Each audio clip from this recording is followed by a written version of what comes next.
I couldn't work, I couldn't use my arm, I couldn't talk, I lost my short-term and longer life memory. Hello, my name is Judy Halliday.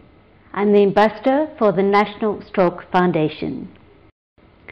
Stroke can have a major impact on people's lives, physically, emotionally and financially. But it doesn't always have to be so bad. There are many things that could be done to help the stroke. I had the stroke in Melbourne. I was helping my daughters, as a matter of fact, but I was a politician at the time, a federal politician. I was a non-smoker and a non-drinker, yet my cholesterol was 9.3 from memory and my blood pressure was tremendously high. But I had no realisation that I was going to have a stroke, and I had the stroke. And I think, when I look back in retrospect, it affected me. It affected my memory, it affected, to make a speech, I would sometimes get on my feet and forget the next line. But I fought against it, like many others do. Like a lot of people, I was taught to be a workaholic. And my work was my life.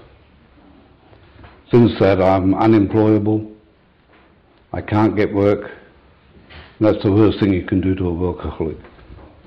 Not being able to work means that my income is reduced, which naturally means there are less things I can do. I'm not involved in my profession anymore, and that hurts. Yes, it was very frightening, very scary.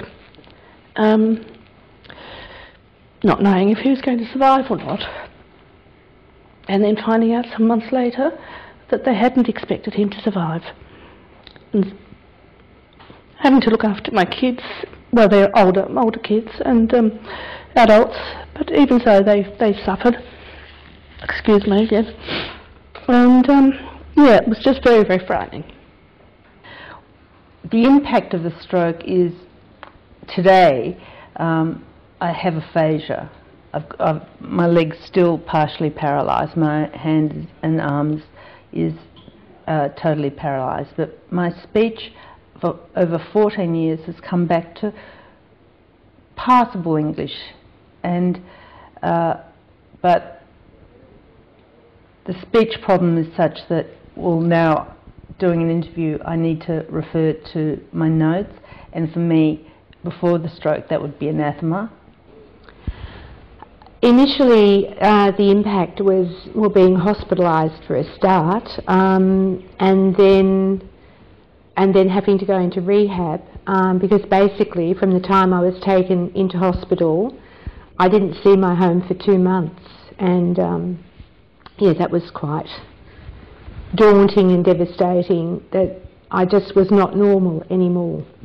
That on the assessment that she would probably have to go into a nursing home, and having had a background with nursing homes, I knew that there wouldn't be any chance of rehabilitation in a nursing home, so we didn't accept that.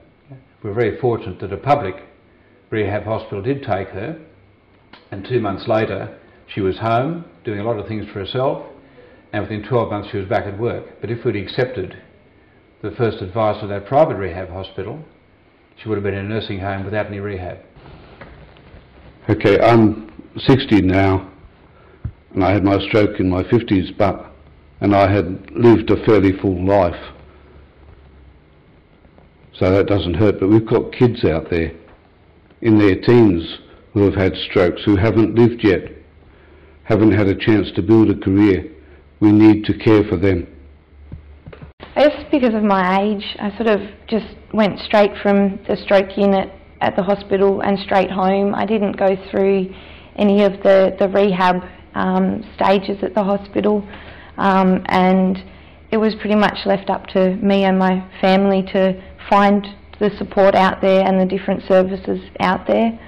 I think, yeah, to just be good to be told some of the things that are out there while you're still in hospital.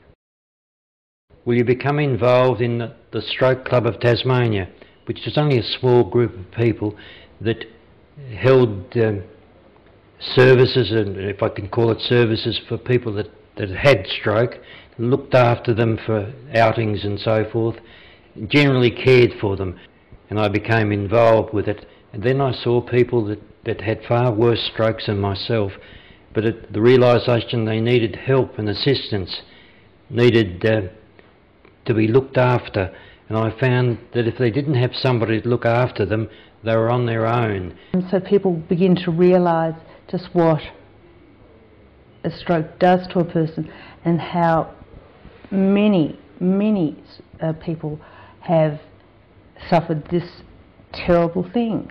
You know, it's criminal. And I think governments in the future should be more aware of this problem, because it's not going to get any better, it's going to get worse.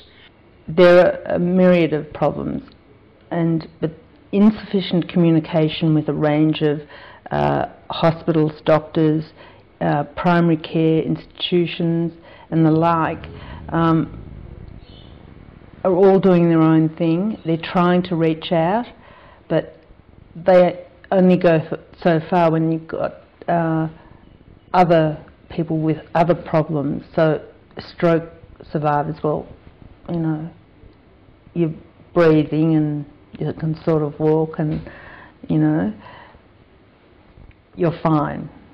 And we're trying to do more, but there's no cash.